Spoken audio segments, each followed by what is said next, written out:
my name is Hazim Jamjoom. I was a curator at the British Library just around the corner, and that's how I discovered the People's Museum here in Somerstown. And since I discovered it, my first visit here, it immediately became my favorite museum in all of London, possibly my favorite museum that I've ever been to.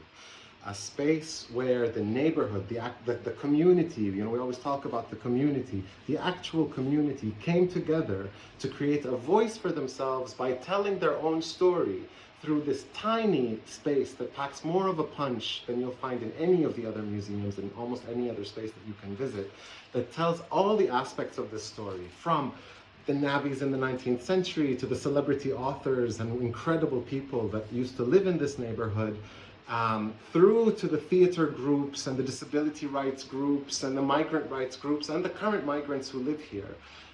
All in the context of a neighborhood that's being very physically made invisible.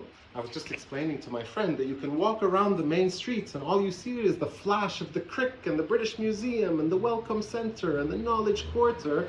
Meanwhile, a minute away from you is not only all of this history, but all of this present community that's being completely marginalized by the policies that we're seeing enacted upon this neighborhood. And so for these reasons and many, many, many more, every time I had a group of students come to me at the British Library, I would bring them here. Every time somebody tells me, do you know anything we can see about gentrification in London? I send them here. Every time I hear of someone who wants to learn screen printing, I send them here.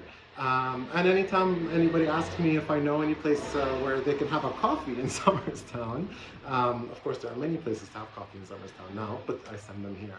And so anything that I can do to support this place, I will for the rest of my life. And I hope that it not only stays, but continues to grow and flourish and provide a model for other communities facing something like this, because this is exactly how you create actual community rather than just a buzzword that we put in funding proposals.